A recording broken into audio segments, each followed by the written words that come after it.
Kalau kinestetik caranya cenderung ke bawah. Kinestetik. Iya. Cara ngomongnya lebih pelan. Pelan ya. Pelan, lambat. Jadi kalau dia mau ngomong dipikirin dulu. Saya kasih contoh.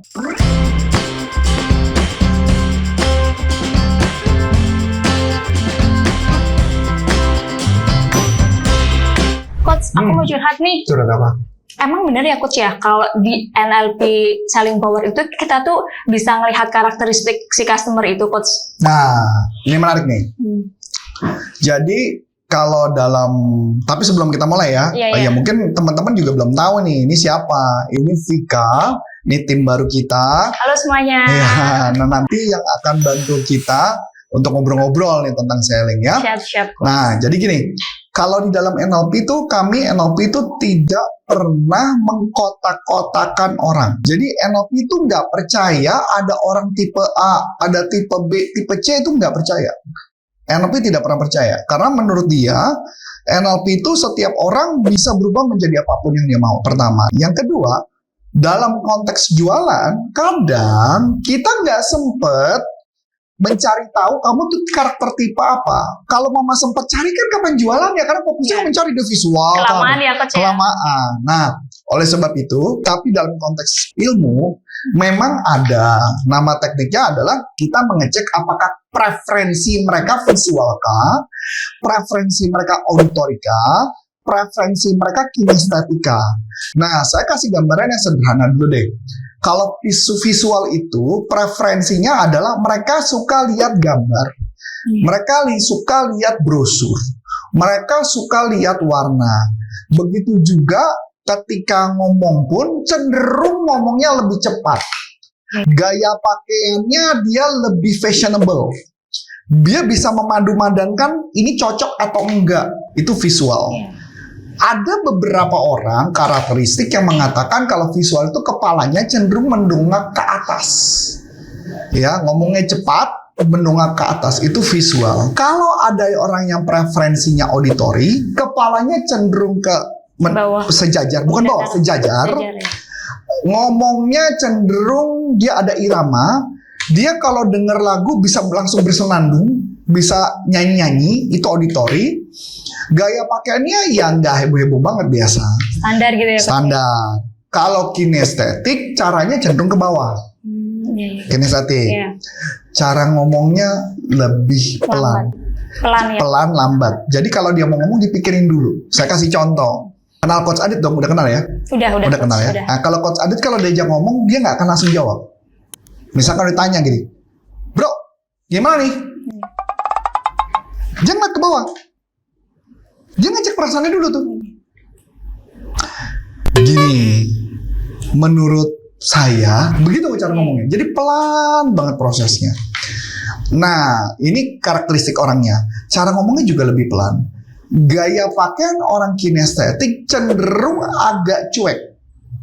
Jadi memadu-madankan gak ada, pokoknya penampilan yang penting nyaman. Pokoknya kalau mama kamu lihat gaya bajunya yang cuek-cuek, yang gak ada menarik-nariknya, itu kemungkinan besar kinestetik. Iya. Nah kayak gitu ya. Nah, hanya kalau mama ketika kita dalam konteks jualan, orang gak mungkin cuma satu preferensi. Bisa saja visual kinestetik, auditory kinestetik, atau visual auditori bisa saja macam-macam, atau auditori kinestetik bisa aja. Hanya biasa kita pakai dalam konteks ketika membuat sebuah iklan. Kalau visual berarti lebih baik gambar, kalau auditori banyak suara, kalau kinestetik lebih ke perasaan. Saya kasih contoh yang sederhana, anggaplah jual mobil. Jual mobil, kalau orang visual, saya akan ngebawa dia untuk melihat desain. Saya akan melihat dia ke brosurnya. Jadi saya akan mengatakan, Pak, gimana Pak? Modelnya menarik nggak? Bagus gak gitu? Modelnya bagus nggak? Warnanya. Warnanya keren nggak? Gitu ya? Iya. Itu yang akan saya lihat. Coba Pak lihat interiornya. Mewah, Modern banget, mewah banget. Nah itu visual. Kalau auditori enggak. Kalau auditori kita bunyikan dulu mobilnya. Coba dengarkan suara mesinnya Pak. Elegan apa enggak gitu ya Pak ya? Elegan tuh masih visual. Oh, masih visual ya? Masih visual. Kalau auditori tuh lebih ke suara. Suara. Gimana suara mesinnya Pak? Halus ya. Kayak gitu. Coba Pak, dengerin Pak. Jadi misalkan mobilnya, bodinya saya ketok. Iya. Lihat gak Pak? Suaranya. Mantep banget kan? Nah nih Pak, dengerin suara pintunya. Tutup pintu mobil. Nah, Itu orang-orang auditori akan seneng. Iya, Pak. Dengerin sound system, dia seneng, setel. Kalau kinestetik nggak, Pak coba Pak, pegang Pak, raba, gimana? Kokoh ya? Beda. Disuruh kalau perlu duduk di dalam mobil, dipegang setirnya. Gimana ya? Nyaman banget ya perasaan. Ada perasaan yang muncul gitu ya, Coach ya. Nah, makanya gayanya kayak gitu cara jualannya. Nah, ketika kita berkomunikasi sama mereka kalau visual, berarti kita lebih cenderung untuk gimana modelnya, Pak? Sudah cocok nggak? Modelnya. Keren ya orangnya, Pak ya? Nah, itu cara closingnya juga ke arah sana. Itu membawa orang berdasarkan profil gaya orangnya ketika menyampaikan sesuatu. Oh ya, Coach. Tapi kan kita kan tadi kan sudah mengetahui kayak ada visualnya, ada auditorinya, sama kinestetiknya, Coach ya. Tapi itu berapa persen sih, Coach, kayak menjamin biar kita closing gitu, Coach? Jadi kalau menjamin closing kita nggak bisa ya. Karena menjamin closing itu ada teknik lainnya, yaitu adalah menjalin hubungannya dan bagaimana cara menggali kebutuhannya. Tapi yang paling penting kalau ditanya, preferensi visual auditori kinestetik ada berapa persen? Itu saya bisa ngomong. Saya menemukan kalau orang-orang di Jawa Tengah kebanyakan kinestetik. Kenapa tuh, Coach? Tidak tahu, mungkin karena lebih banyak main ke perasaan kali ya. Kalau orang Jawa Tengah, orang Jogja lebih membawa perasaan gitu ya, halus, itu lebih gitu. Kalau orang Sumatera, Makassar biasanya visual. Biasanya Surabaya kayak gitu bisa agak visual.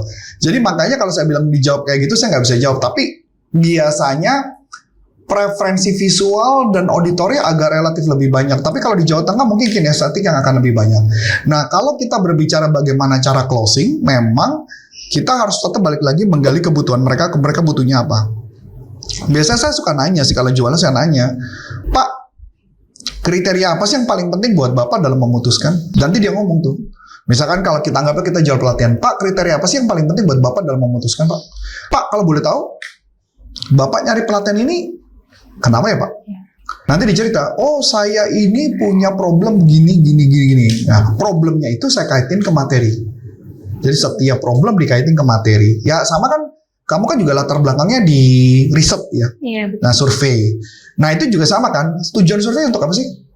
Pemetaan kan? Iya, betul. Pemetaan, terus? Sama data kolektornya juga. Terus setelah itu diapain? Di analisis. Setelah analisis tujuannya untuk apa? Buat publikasi. Setelah itu diapain?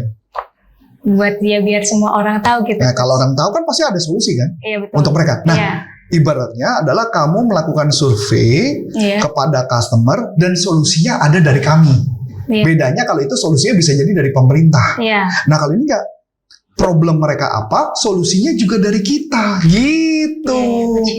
Connect ya, konsepnya ya. Konsepnya sama, cara jualan. Jadi makanya kalau ditanya, jualannya seperti apa? Nggak sulit. Jadi adalah pahami dulu mereka kebutuhannya apa. Jadi kalau ditanya, Pak, kenapa sih Bapak tertarik pelatihan ini? Oh iya, saya punya problem ini. Nah, kebetulan Pak, materi ini cocok karena, nah kayak gitu.